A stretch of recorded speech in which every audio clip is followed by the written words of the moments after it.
Today here we will discuss the topic of Newton ring.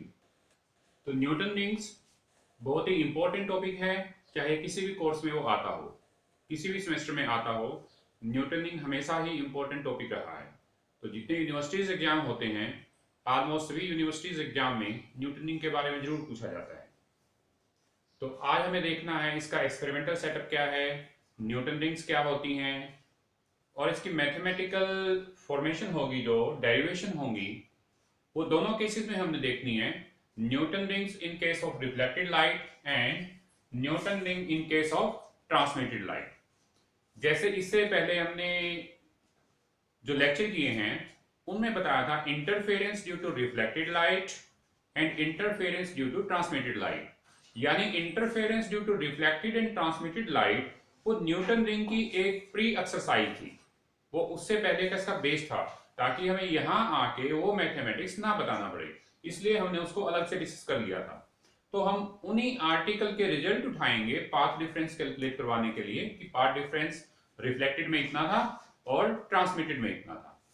तो उन्हीं के बाद हम उन रिजल्ट को यूज करते हुए न्यूटन रिंग के केस में इसकी ब्राइट फ्रिंज कैसे आती हैं, इसकी डार्क फ्रिंज कैसे आती हैं, रिफ्लेक्टेड और ट्रांसमिटेड में डिफरेंट फॉर्म में, तो उनको यूज करेंगे। और ये एक्सपेरिमेंट भी बहुत ही कॉमन एक्सपेरिमेंट है, ऑलमोस्ट हर क्लासेस में जहां भी न्यूटन रिंग या ऑप्टिक्स का पेपर आता है वहां न्यूटन रिंग का एक्सपेरिमेंट जरूर होता है। और कुछ बच्चों ने अपने सिलेबस में इसको कर भी लिया होगा कि न्यूटन रिंग का एक्सपेरिमेंट कैसे किया जाता है और न्यूटन रिंग दिखाई कैसे देती है। तो सबसे पहले देखते हैं न्यूटन रिंग्स दिखाई कैसे देती है। कि न्यूटन रिंग का जो एक्सपेरिमेंट था सबसे पहले ऑब्जर्व किया गया न्यूटन के द्वारा, इसीलिए इसको नाम दिया गया Newton ring. So Newton rings are what? Newton rings are concentric, bright and dark circles. Newton ring क्या होती हैं? Concentric मतलब जिनका सेंटर सेम है। These are concentric, bright and dark circles alternatively. तो ये अल्टरनेट आते हैं, यानी जब न्यूटन रिंग का एक्सपेरिमेंट करेंगे आपको फ्रिंज कैसी दिखाई देंगी। तो एक तरह से ये फ्रिंज हैं जो इंटरफेरेंस पैटर्न में हम ऑब्जर्व करते हैं, जैसे पिछले आर्टिकल में वेट सेट फिल्म में या इंटरफेरेंस या जो भी फ्रेस्नेल बाइप्रिज्म आप देखते आए होंगे कि इस तरह की फ्रिंजेस आपको दिखाई देती हैं। ये आपकी मान लो ब्राइट है, डार्क है, ब्राइट है, डार्क है एंड सो ऑन, इनके straight line type. Newton ring के केस में यही फ्रिंज आपकी सर्कुलर फॉर्म में हो जाएंगी। तो मान लो इसको मैं डार्क लेता हूं, तो dark bright, dark bright, dark bright, dark bright and so on. So जो आपके कॉन्सेंट्रिक ब्राइट और डार्क सर्कल हैं उन्हीं को हम न्यूटन रिंग बोलते हैं। समझ में आया? तो ये माइंड में अपने फिक्स करके चलें कि न्यूटन रिंग दिखाई कैसी देती हैं या इंटरफेरेंस फ्रिंज न्यूटन रिंग के केस में कैसी बनती हैं। तो हम कहेंगे कि इस तरह की इंटरफेरेंस फ्रिंजेस बनती हैं जिनको हम न्यूटन रिंग बोलते हैं। ठीक है, so these are concentric bright and dark circle, we call these as a Newton rings. अब इसके बेसिक प्रिंसिपल की बात करें तो इसका बेसिक प्रिंसिपल क्या रहता है? बेसिक प्रिंसिपल क्या है? Newton rings are formed due to the phenomena of interference. Obviously interference के ऊपर ही न्यूटन रिंग बनती हैं कि इंटरफेरेंस फिनोमेना होता है तभी हमारी न्यूटन रिंग बनती है। इंटरफेरेंस कौन सा होता है? Interference due to reflected light भी है, interference due to transmitted light भी है। वो हमारी ऑब्जर्वेशन पे डिपेंड करता है कि हम उसको ऑब्जर्व कैसे करते हैं। ठीक है, तो मेन रिस्पॉन्सिबल कौन है न्यूटन रिंग बनाने के लिए? अगर न्यूटन रिंग के एक्सपेरिमेंट को, इस पे थोड़ा मैं बाद में आऊंगा, हम समझें तो न्यूटन रिंग के लिए जो बेसिक रिस्पॉन्सिबिलिटी है वो इस ज्योमेट्री की है। यहां पे हम प्लेनो कन्वेक्स लेंस लें, दिस इज प्लेनो कन्वेक्स, और नीचे सिंपल एक ग्लास प्लेट लें। ठीक है, यानी ग्लास प्लेट का जो फ्लैट सरफेस है इसके ऊपर curved surface of convex lens अगर हम रख दें, curved surface of convex lens रख दें, तो बीच का पोर्शन कुछ ऐसा होगा जहां पे एयर होगी। यानी ये जो मैंने मार्क किया है ये वाला पोर्शन वो है जहां पे हवा है, एयर है। So Newton ring are formed due to thin air film, इसको मैं लिख लेता हूं, thin air film enclosed between plano convex lens and glass plate. जैसे वेज सेफ फिल्म में आपने देखा था कि वेज सेफ फिल्म में 2 ग्लास प्लेट को ऐसे किया था और उनको उन दोनों के बीच में क्या थी, एयर भरी हुई थी, हवा भरी हुई थी। यहां पे भी ऐसे ही है। न्यूटन रिंग के केस में ग्लास प्लेट और प्लेनो कन्वेक्स लेंस के कर्व सरफेस के बीच में एयर है। So due to this thin air film we got Newton ring. यहाँ पे क्या है, ये पोर्शन टच करता है प्लेनो कन्वेक्स लेंस का जो कर्व सरफेस है वो ग्लास प्लेट से टच करेगा, तो जो यहाँ पे हवा नहीं होगी। जब हवा नहीं होगी इसका मतलब पॉइंट ऑफ कॉन्टेक्ट इसका क्या रहेगा, डार्क रहेगा। ये आगे जाके फ्रिंजेस में भी हम देखेंगे कि जो सेंटर है white centre of the Newton ring we got dark. तो ग्रेजुअली जैसे जैसे एयर फिल्म थिकनेस बढ़ती जाएगी न्यूटन रिंग भी बढ़ती जाएंगी। बढ़ती जाने से मतलब है इनकी रेडियस इंक्रीज होती जाएगी। इसमें एक चीज और है, so these are formed due to air film. Thickness decrease as we move outward. जो न्यूटन रिंग की थिकनेस है वो कम होती जाती है जैसे जैसे हम दूर जाते हैं। दूर से मतलब जैसे जैसे इस तरफ जाते हैं, जैसे आउटवर्ड मूव करते हैं न्यूटन रिंग की जो थिकनेस है वो कम होती जाती है। मान लो इसकी मोटाई इतनी है, इसकी इतनी है, इसकी इतनी है, फिर कम होती जाएगी, इसकी कम है, इसकी कम है, इसकी और भी कम है। तो जैसे जैसे बाहर की तरफ हम मूव करेंगे जो न्यूटन रिंग्स हैं उनकी थिकनेस डिक्रीज होती जाएगी। ये कुछ इंपॉर्टेंट रिजल्ट्स हैं, ठीक है। तो समझ में आ गया कि प्लेनो कन्वेक्स लेंस और ग्लास प्लेट के बीच में जब एयर फिल्म आ जाती है उसी की वजह से न्यूटन रिंग्स बनती हैं। इसमें देखिए, हालांकि मेरे पास ग्लास प्लेट नहीं है तो इस बुक को मैं ग्लास प्लेट यूज कर रहा हूं, ठीक है। और नीचे जो कन्वेक्स पोर्शन है, ये वैसे तो बाई कन्वेक्स है, आप इसको प्लेनो कन्वेक्स लेना है, तो ये जो सामने वाला पोर्शन है ये मेरा कन्वेक्स पोर्शन, इसको मैं लेता हूं। जब इसको रखता हूं तो हार्डली मुझे नहीं लगता कैमरे में आप इसमें ग्लास प्लेट और कन्वेक्स पोर्शन के बीच में स्पेस देख पा रहे होंगे, तो बहुत ही कम स्पेस होता है। यानी ऐसा ना मान के चलें कि जैसा डायग्राम बनाया है इतनी मोटी कोई एयर फिल्म होती है, नहीं, इतनी ज्यादा हवा नहीं भरती है, इतनी ज्यादा एयर फिल्म नहीं होती है। ये सिर्फ मैंने तुम्हें समझाने के लिए दिखाया है। अदरवाइज एक्चुअल में हम प्लेनो कन्वेक्स लेंस लेंगे, लैब में आप लेके देखेंगे, आपने न्यूटन के एक्सपेरिमेंट में देखा होगा, और जो प्लेनो कन्वेक्स लेंस के नीचे जब आप ग्लास प्लेट रखेंगे तो बहुत ही बारीक, बहुत ही कम स्पेस होता है इनके बीच में। हालांकि रेडियस ऑफ कर्वेचर पे डिपेंड करता है कि आपने प्लेनो कन्वेक्स किस रेडियस ऑफ कर्वेचर का लिया है, लेकिन नॉर्मली जब न्यूटन रिंग बनाते हैं लैब के अंदर तो इनके अंदर जो एयर फिल्म थिकनेस है लेस देन मिलीमीटर होती है, बहुत ही कम होती है, ठीक है, जिसके कारण ये न्यूटन रिंग हमारी बनती है। अब बात आती है इसका एक्सपेरिमेंटल सेटअप कैसे होता है।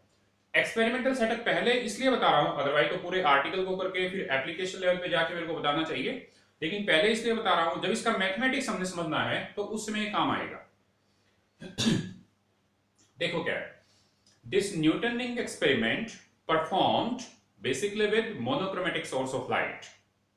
जब मोनोक्रोमेटिक सोर्स ऑफ लाइट लेंगे तभी हमारे पास ब्राइट और डार्क फ्रिंज आएंगी। ये ध्यान रखें, ये इंटरफेरेंस के हर एक एक्सपेरिमेंट पे ये रूल लागू होता है कि आप जब मोनोक्रोमेटिक सोर्स ऑफ लाइट लेते हैं तब आप ब्राइट और डार्क फ्रिंज ऑब्जर्व कर पाते हैं। अगर आपने व्हाइट लाइट सोर्स लिया है यानी पॉलीक्रोमेटिक सोर्स लिया है तो आपको क्लर्ड फ्रिंजेस नजर आती हैं।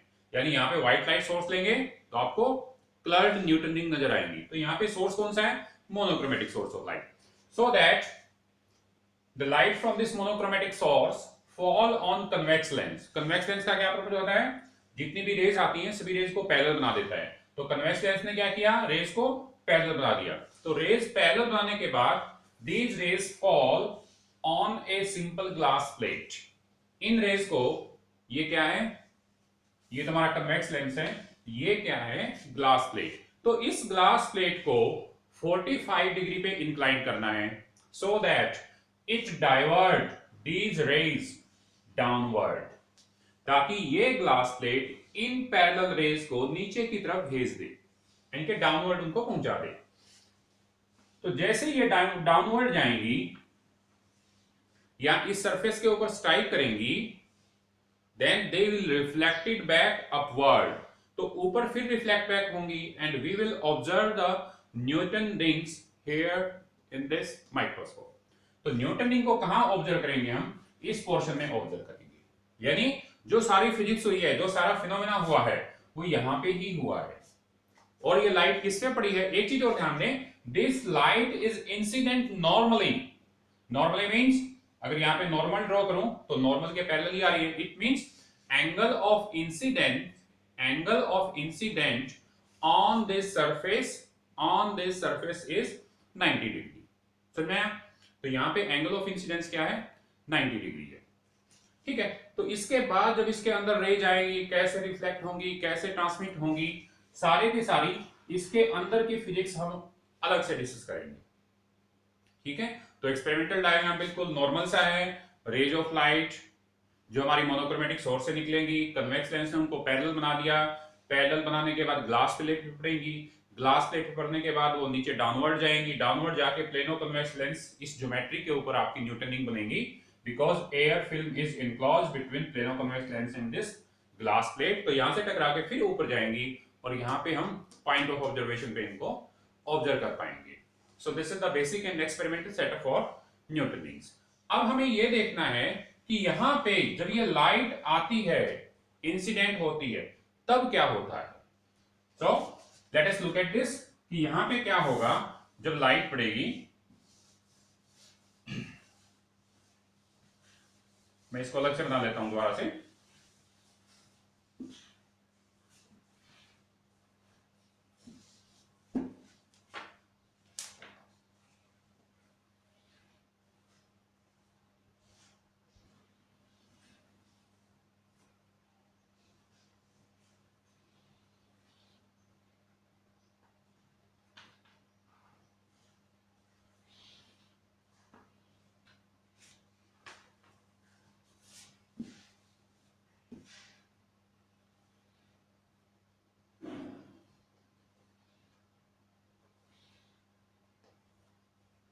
Anyway, so this is our simple glass plate. इसका मैं जीपी बोल रहा हूं ग्लास प्लेट। ये क्या है हमारा? Plano convex lens. तो जब लाइट पड़ती है इसके ऊपर, मान लो एक केस लेता हूं, यहां पे कोई रे आई, दिस इज आवर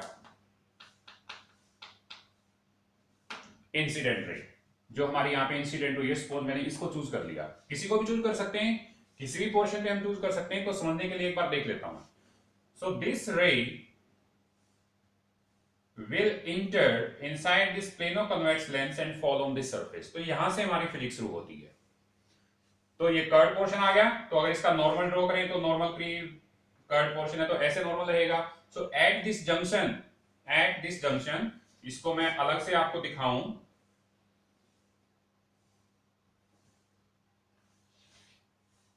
इस पॉइंट को अलग से दिखाऊं, अगर मैं थोड़ा सा अच्छे से देख पाएंगे हम। मान लो यहां पे रे आपकी ये आई है, then at this junction some part of the ray will be reflected back, ये रे आ गई, and some part of the ray will be refracted। ठीक है, some part of the ray will be refracted। तो curve portion था करीब normal यहां रहेगा, तो रे कहां से आ रही है? Denser to rare medium, so it will bend away from normal। ठीक है, तो यहां पे आ जाएगी, इस जगह पे आ गई, और एक इस तरफ मुड़ गई थी हमारी। देन इसके बाद यहां पे क्या होगा? ये वापस में बाहर निकलेगी। इसके बाद यहां पे क्या होगा? इस पोर्शन के अंदर it will reflected back toward this curve portion and one portion will be reflected rare to denser dark जा रही है, तो बैंड टुवर्ड्स नॉर्मल होगी, ग्लास प्लेट के अंदर जाएगी, फिर ग्लास प्लेट के अंदर जाके फिर बाहर निकलेगी। ये सब होता रहेगा, इसके अंदर रिफ्लेक्ट होगी, इस तरह से जाके बाहर निकलती रहेगी। एनीवे, हमारा कंसर्न क्या है? जब यहां पे ये रिफ्लेक्ट बैक होके वापस जाएगी, फिर एक बार फिर रिफ्लेक्ट होगी, और इस तरह से इसके अंदर जाके फिर रिफ्लेक्ट होगी। यानी जो मेन कंसर्न है, रिफ्लेक्टेड देन रिफ्लेक्टेड, तो इस तरह से मल्टीपल रिफ्लेक्शन इसमें चलता रहेगा। इसके बाद इसके अंदर से जाके ये बाहर भी निकलती रहेगी। ठीक है, और इसके अंदर से जाके अगर हम देखें, इसको मैं इग्नोर कर रहा हूं, इसके अंदर से कैसे आई, क्योंकि ग्लास प्लेट से नॉर्मल हमें पता है। अगर पॉइंट ऑफ ऑब्जर्वेशन हमारा यहां पे लगा हुआ है, अगर पॉइंट ऑफ ऑब्जर्वेशन हमारा यहां पे लगा हुआ है, दो केस बन गया। तो इसके अंदर से जब रिफ्रैक्शन और रिफ्लेक्शन से ये रे आई है, तो दो पॉइंट ऑफ ऑब्जर्वेशन हम सेट करते हैं। अगर इस जगह से इसको ऑब्जर्व करते हैं, then we call these as a Newton rings due to reflected light. Newton rings due to reflected light. अगर इस ऑब्जर्वेशन पॉइंट के ऊपर हम ऑब्जर्व करते हैं, इस ऑब्जर्वेशन पॉइंट के ऊपर हम ऑब्जर्व करते हैं, then we call Newton rings due to transmitted light. सुन में? तो यहां पे पॉइंट ऑफ ऑब्जर्वेशन होगा तो रिफ्लेक्टेड के केस वाली न्यूटन रिंग मिलेंगी, यहां पे होगा तो ट्रांसमिटेड के केस वाली न्यूटन रिंग मिलेंगी। तो ये इनकी एक्चुअल फॉर्मेशन है। अब डिटेल में इनका मैथमेटिक्स डिस्कस करते हैं। तो सबसे पहले देखेंगे हम Newton rings due to reflected light, and after that we will observe Newton ring due to transmitted light. So let us see at Newton ring due to reflected light.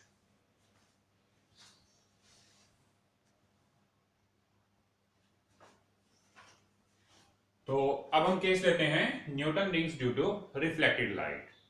तो diagram से हमें दिखाई दे रहा है कि प्लेनो कन्वेक्स लेंस होगा, नीचे glass plate होंगी। अभी समझाया था इसमें कि जब सोर्स ऑफ लाइट यहाँ पे पड़ती है, आप इस चीज को थोड़ा सा अभी इग्नोर करेंगे कुछ देर के लिए कि ये नॉर्मली इंसिडेंट नहीं की है मैंने, किसी एंगल पे इंसिडेंट की है। तो बाद में जब इसको हम करेंगे अजम्पशन लेके इसको 90 डिग्री करवा लेंगे, जो फॉर्मूले में इसको पुट करेंगे।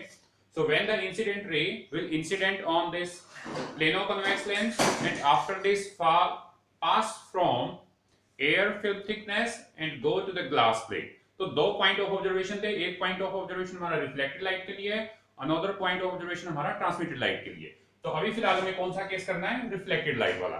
तो इसको हम देख चुके हैं कि यहाँ पे पड़ेगी, it will go downward then reflected, और इसके अंदर से यहां पे जब इस सरफेस पे आई रिफ्रैक्टेड, जब रिफ्लेक्ट होके इस पॉइंट पे आई, तो इसमें दो फिनोमेना हुए हैं। कौन से? Reflected downward and refracted upward. तो ऊपर वाली ये रे पॉइंट ऑफ ऑब्जर्वेशन के लिए हमारे लिए रिफ्लेक्टेड पोर्शन बनाएंगे, नीचे वाली ट्रांसमिटेड बनाएंगे। तो अब इसका मैथमेटिक्स डिस्कस करने के लिए इस प्लेनो कन्वेक्स की ज्योमेट्री को मैं यहां बनाया। तो मान लो ये हमारा प्लेनो कन्वेक्स लेंस है। तो इस प्लेनो कन्वेक्स लेंस क्या है, जब रेडियस ऑफ कर्वेचर देखते हैं लेंस की, अगर इसको फर्दर एक्सटेंड करें तो एक सर्कुलर पोर्शन हमें दिखाई देता है। इस सर्कुलर पोर्शन में ये जो पॉइंट O है, this is centre of the circle. तो ये क्या है, रेडियस रहेगी, ये भी क्या रहेगी, रेडियस। तो हर एक पॉइंट पे ये क्या रहेगी, R। So R is the radius of curvature of plano convex lens.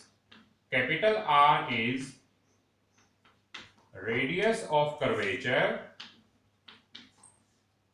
Of किसका, प्लेनो कन्वेक्स का। ठीक है।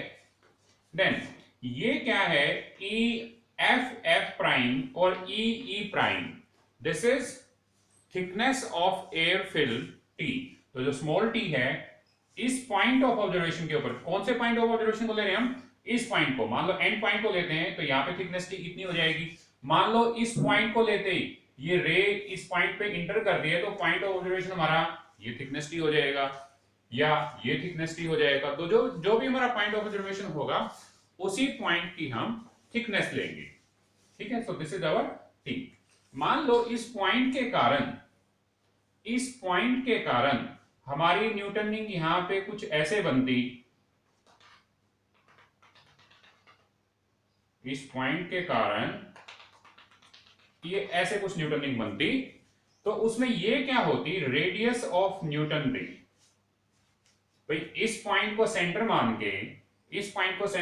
के एक सर्कल ड्रॉ करता मैं, तो ये पोर्शन क्या बनता, रेडियस ऑफ न्यूटन रिंग। यानी इसको मैं स्मॉल rn से लिखूंगा। n क्यों लिखा, हमें नहीं पता कौन से नंबर की न्यूटन रिंग है ये, पहले की, दूसरे की या तीसरे की, तो इसलिए nth न्यूटन रिंग रेडियस है ये। सो here this Rn is radius of nth Newton ring. ठीक है। So Rn is radius of nth Newton ring. So from geometry of the circle, circle की ज्योमेट्री पे लोअर क्लास में पढ़ गए हैं, सिंपल प्रॉपर्टी है hg into gc। H G into, ये पॉइंट हमारा सी है, H G into G C will be equal to E G into G F, E G into G F, ये इसके बराबर होता है। तो हमारा एच जी इंटू जी सी में अगर एच जी को देखें, एच जी को हम कैसे लिख सकते हैं, एच जी पूरे का पूरा एच सी, उसमें से क्या माइनस कर दिया, जी सी, यानी एच सी में से जी सी माइनस कर देंगे तो क्या बचेगा, एच जी बचेगा हमारा। ठीक है, तो H G is equal to H C minus G C, G C इसके अंदर कॉमन है। अब इनकी वैल्यू पुट कर देते हैं, इस तरफ कोई चेंज नहीं किया हमने। ठीक है, तो ई G into G F, Eg into G F, तो ये क्या है, आर एन, ये भी क्या है, आर एन, तो सिंपली हो जाएगा आर एन स्क्वेयर, यानी रेडियस ऑफ न्यूटनिंग, और एक तरह से कहें रेडियस स्क्वेयर क्या हो जाएगा, डायमीटर के आसपास। ठीक है, then put the value, H C क्या है, H C diameter of the circle, तो ये क्या थी, कैपिटल आर, ये क्या है, कैपिटल आर, तो ये क्या हो जाएगा 2r, जी सी, जीसी क्या है, ये लेंथ, तो ये लेंथ किसके बराबर है, थिकनेस ऑफ एयर फिल्म, तो 2r minus T into G C is T equal to E G into G F R N square. तो ये सब हमने कहां से निकाला है, इस ज्योमेट्री ऑफ सर्कल से इसको किया है। ब्रैकेट को ओपन कर लेते हैं, 2rt minus T square is equal to R N square, और 2rt यहां पे हमने अजम्पशन ली है that this t square is very small as comparison to r, because r is very large in comparison to this t square. T is what, thickness of air film, वो micro में होगी या -4 -3 के आसपास होगी। Radius of curvature क्या है, radius of curvature of plano convex lens, ये आपका 100 सेंटीमीटर 150 सेंटीमीटर वगैरह हो सकता है। तो ये radius of curvature of plano convex lens आपका काफी लार्ज होगा as comparison to the air film thickness, इसीलिए टी स्क्वायर को हम इग्नोर करेंगे इसमें। तो टी स्क्वायर, तो यहां पे क्या था 2rt माइनस टी स्क्वायर, तो टी स्क्वायर को इग्नोर करने के बाद क्या बचेगा, 2rt is equal to R N square, और रेडियस क्या होती है, डायमीटर का हाफ होती है, यहाँ पे स्क्वायर है तो ये क्या हो जाएगा, dn स्क्वायर बाई 4 हो जाएगा। सो हियर r को इस तरफ नीचे लेके जाएं क्रॉस मल्टीप्लाई से, dn square upon 4r will be equal to 2t, तो ये 2t काफी इंपॉर्टेंट पैरामीटर है, इस पैरामीटर को हम आगे यूज करेंगे फर्दर मैथमेटिकल कैलकुलेशन। तो हमने कहां तक किया था, we find out the value of 2t is equal to dn square upon 4r, तो इसके बाद स्टार्ट करते हैं where 2t is equal to dn square upon 4r। Now अब आ जाइए रिफ्लेक्टेड के प्योरली केस में, so for reflected light path difference between two rays will be, यानी ये जो दो रे आई हैं इनके बीच में पाथ डिफरेंस कितना होगा, ये पीछे हमने उस आर्टिकल में किया है जिसमें हमने interference due to reflected light किया था, तो उसी का रिजल्ट हम यहाँ पे उठा रहे हैं। तो क्या रिजल्ट है, this path difference will be 2 mu t cos r plus minus lambda by 2। ठीक है, तो 2 mu t cos r plus minus lambda by 2, this is the path difference in case of reflected light. So अब bright और dark fringe की conditions क्या होती है, path difference के इक्वल कर देंगे। तो in case of bright ring, fringe की बजाय यहां पे इसको रिंग बोल कर रहा हूं मैं, in case of bright ring this path difference 2 mu t cos r plus minus lambda by 2 will be equal to n lambda. एक बार दोबारा बता रहा हूं, इसमें plus minus lambda by 2 add क्यों करते हैं, अगर रे डेंसर मीडियम पे स्ट्राइक करती है one time, then plus minus lambda by 2 का एडिशनल पाथ डिफरेंस आता है या फेज डिफरेंस आता है। और यहाँ पे एक कब हुआ है, जब ऊपर ये रे गई है, इसका तो कोई केस नहीं है, जब ऊपर ये रे गई है तो यहाँ पे एक डेंसर मीडियम पे एक बार स्ट्राइक की है, ठीक है, फिर इसके ऊपर denser rare to denser strike की है, तब इसके ऊपर स्ट्राइक करने के बाद ये बाहर निकली है, इसीलिए एक्स्ट्रा पाथ डिफरेंस इसके अंदर आया। ठीक है, so this path difference 2 mu t cos r plus minus lambda by 2 will be equal to even multiple of lambda by 2, इसको ऐसे बोलते हैं कई बार, even multiple of lambda by 2 और simply called as n lambda. तो क्या हो जाएगा, 2 mu t cos r is equal to, इसको उस तरफ लेके जाएंगे प्लस माइनस लैम्डा बाई 2 को उधर लेके जाएंगे, तो ये क्या बन जाएगा 2n plus minus 1 lambda by 2 बन जाएगा, where value of n is 0 1 2 and so on. वहां पे हम ऑर्डर ऑफ स्पेक्ट्रम या ऑर्डर ऑफ फ्रिंज बोलते हैं, nth फ्रिंज बोलते हैं, यहाँ पे nth रिंग बोलेंगे कि कौन सी रिंग की बात हो रही है, सेंट्रल रिंग की बात हो रही है या फर्स्ट की, सेकंड की, थर्ड की, कौन सी रिंग की बात हो रही है, तो n उस चीज को डिनोट करता है। सो रेज आर इंसिडेंट नॉर्मली। हाँ, अब ये पॉइंट आ गया, मैंने तुम्हें बताया था कि ये नॉर्मली मैं इंसिडेंट नहीं करवा रहा हूं, कोई एंगल पे करवा रहा हूं। तो जब किसी एंगल पे करवाते हैं तो यहाँ पे उस अजम्पशन को बाद में अप्लाई करते हैं कि एक्सपेरिमेंटल सेटअप में हमने देखा था रे कैसे आएंगी, बिल्कुल सीधी डायरेक्टली आएंगी। So when ray are incident normally it means cos r will be equal to 1। तो इसके अंदर ये जो cos r है this will be equal to 1। तो क्या बचेगा 2 mu t equal to 2n plus minus 1 lambda by 2। यहाँ पे माइनस वाले केस को मैं छोड़ के चलता हूं, ठीक है, एक टाइम के लिए। प्लस 1 वाले केस को लेके आगे बढ़ते हैं। माइनस वाले केस को अभी इग्नोर कर देते हैं क्योंकि नेगेटिव में जाएगा, सिग्निफिकेंस नहीं बनाएगा, वो जो पीछे चीजें बताई हैं। So 2 mu t is equal to 2n plus 1 lambda by 2। Then 2t mu को नीचे ले आओ, 2n प्लस 1 लैम्डा 2 म्यू हो जाएगा। Then here put the value of 2t जो हमने निकाल के रखी थी। तो ये सब काम हमने इसलिए किया था कि 2t की वैल्यू हम यहाँ पे पुट कर पाए। सो 2t की वैल्यू क्या थी, dn square upon 4r। dn square means diameter of nth ring। so dn square upon 4r equal to this one। similarly dn square क्या आ जाएगा, 4r इस तरफ ऊपर चला जाएगा, 4r lambda 2n plus 1 upon 2 mu। तो यहाँ पे हमारा dn क्या आ गया, dn square हमारे पास है, तो dn कैसे निकालेंगे, by taking under root। so dn will be equal to under root of 4r lambda 2n plus 1 upon 2 mu dn, इसके फुट में ये dn 2, ठीक है। तो 4 का अंडर रूट क्या आ जाएगा, 2 हो जाएगा, तो 2 बाहर आ जाएगा,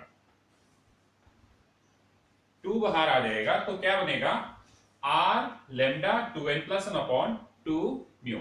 इसका मतलब इस रिलेशन से मैं ये लिख सकता हूं diameter of nth ring will be directly proportional to square root of odd number 2n plus 1। तो ये बहुत इंपॉर्टेंट रिजल्ट है that diameter of nth ring in case of reflected light will be directly proportional to 2n plus 1 and square root of which, square root of odd number, ठीक है।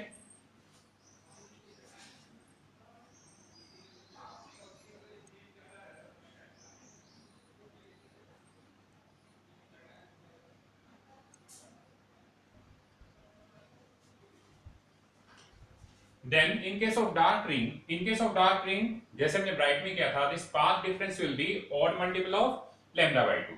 तो path difference as usual हमारा यही है, this will be equal to odd multiple of lambda by 2। तो 2 mu t cos r will be equal to n lambda। ये कैसे आया, प्लस माइनस lambda by 2 को उस तरफ लेके जाएंगे और इसको सॉल्व कर लेंगे, then we got n lambda। इसमें से एक वैल्यू को लेंगे जो हमारी माइनस होके इससे कैंसिल होगी, यानी कि ये हमारा lambda by 2 है, तो इस तरफ कौन सी वैल्यू लेंगे, प्लस लैम्डा बाई 2 वाली, ताकि माइनस लैम्डा बाई 2 होके इससे कैंसिल हो और हमें ये मिल जाए n लैम्डा। दूसरी वैल्यू को हम इग्नोर कर देंगे। Then 2 mu t is equal to n lambda, कौन सी assumption लगाई, incident normally, rays are incident normally, so cos r will be equal to 1। तो cos r equal to 1 हो जाएगा, we got 2 mu t is equal to n lambda, then 2t is equal to n lambda upon mu। now we put the value of this 2t from this equation, so 2t is dn square upon 4r which is equal to n lambda upon mu, and from this equation we find that diameter of dark ring will be equal to 2 under root r n lambda upon mu। इसका मतलब यहां से जो diameter है this is directly proportional to square root of number n। यहां पे क्या था, ये odd number था, यहां पे क्या है, ये n के डायरेक्टली प्रोपोर्शनल है स्क्वायर रूट के। मान लो आगे हमें सेंट्रल फ्रिंज फाइंड आउट करनी है कि न्यूटनिंग के केस में सेंट्रल फ्रिंज हमारी ब्राइट होती है, डार्क होती है। सो वी पुट सेंट्रल का मतलब क्या होगा, 0। We put n equal to 0 in case of dark and in case of bright. So अगर डार्क के केस में n इक्वल टू 0 पुट करते हैं, n इक्वल टू 0 पुट करते हैं तो सिंपली dn इक्वल टू 0 आ जाएगा। So this is in case of dark. Then n equal to 0 अगर हम ब्राइट के केस में पुट करते हैं तो n इक्वल टू 0 पुट करेंगे तो प्लस 1 रहेगा, यानी कि r lambda upon 2 mu under root. तो ये रिजल्ट हमारे पास आएगा। So this is not feasible क्योंकि डायमीटर तो क्या होगा सेंट्रल रिंग के केस में जीरो होगा, तो जीरो किसका आया है? डार्क रिंग का। इसीलिए central ring will be dark always in case of monochromatic source of light. जो हमने ये पोजीशन बताई है, इस एक्सपेरिमेंटल सेटअप के हिसाब से सेंट्रल रिंग क्या होगी हमारी? डार्क आएगी।